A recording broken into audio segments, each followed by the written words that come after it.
नमस्कार बंधुरा welcome to cooking with इচ্ছে। आज আমি আপনাদের সাথে তালের এমন একটা রেসিপি শেয়ার করব যা হয়তো একটু অন্যরকম, আর এই রেসিপিটা আপনি হয়তো এর আগে দেখেননি বা বানাননি। এখানে একটা তালের পাল্প আমি বের করে নিয়েছিলাম, আর সেটাকে আমি এখন কড়াইয়ের মধ্যে দিয়ে দিচ্ছি, আর তারপর এর মধ্যে দিয়ে দেব পরিমাণ মতন গুড়। আপনি চাইলে চিনিও দিতে পারেন। তারপর 5 মিনিট এটা ফোটাবো।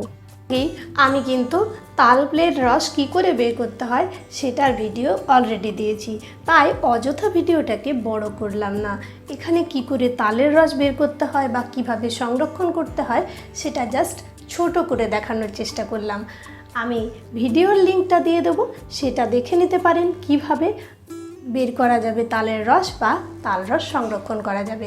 এছাড়া খুব ছোট ভিডিওতে আছে যে কিভাবে আপনি খুব সহজে তাল রস বের করতে পারবেন, সেটাও গিয়ে পরে দেখে নিতে পারেন আমার ডেজার্ট আইটেমের মধ্যে, সেখানে কিন্তু এটা শেয়ার করা আছে।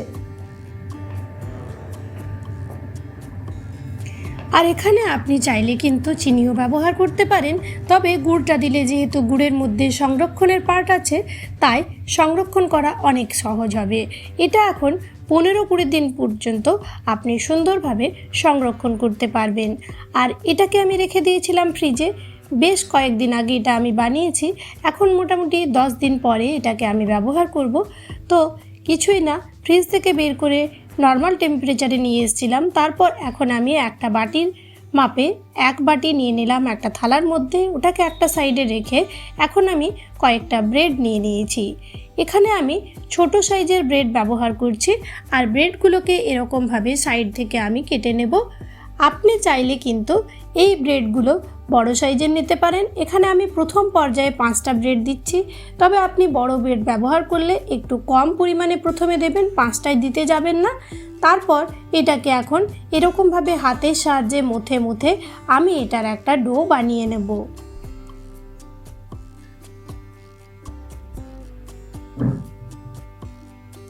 আর এটা কিন্তু প্রথমেই আমি এরকমভাবে একটু লিকুইড আছে, দেখুন এরকম করেই কিন্তু মাখবো।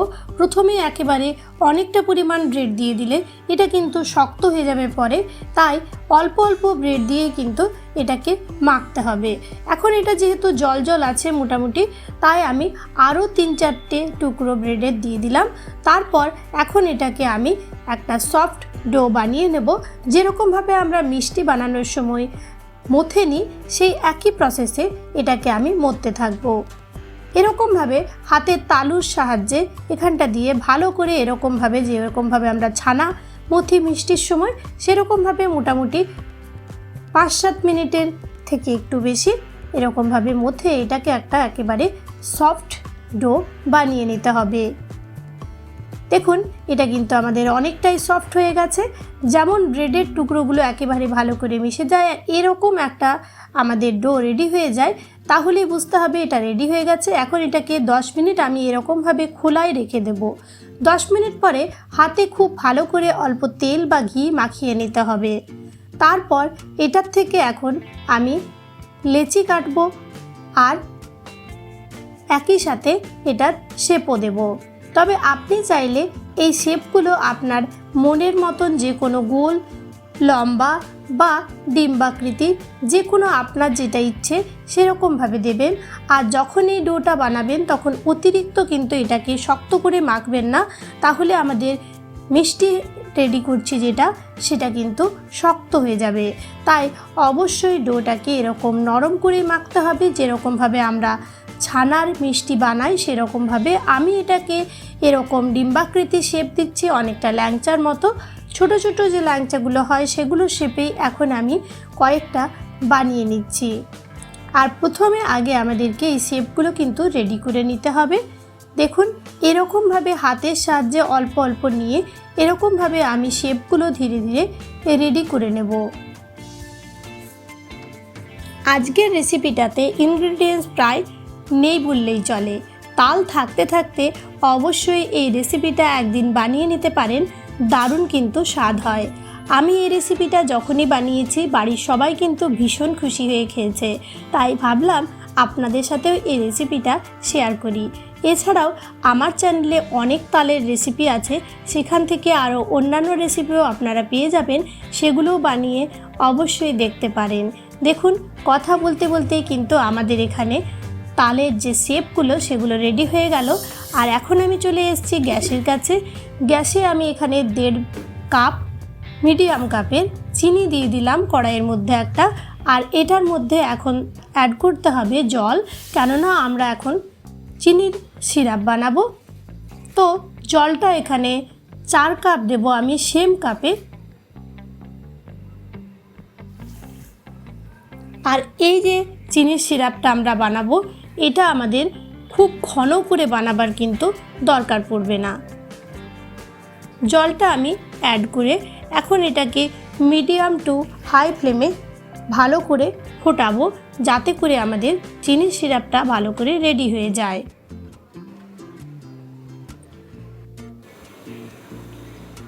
ভালো করে এরকমভাবে মাঝে মাঝে ফোটাতে ফোটাতে আর একটু মাঝে মধ্যে নেড়ে চেড়ে আমাদের চিনির সিরাপটা দেখুন এই রকম হয়ে গেছে। এখন এটা হাতে নিয়ে যখন দেখবেন যে একটু চিটচিটে ভাব এসছে, যেমন তেল তেল ভাবটা লাগে তেল ছুলে, সেরকম ভাব যখন আসবে তখনই বুঝবেন যে সিরাপটা রেডি হয়ে গেছে। তখন গ্যাসটাকে বন্ধ করে আমি গ্যাসের অন্য যে আরেকটা ওভেন আছে সেখানে এটাকে ট্রান্সফার করে নিলাম। আর এদিকে বসিয়ে দিলাম হোয়াইট অয়েল।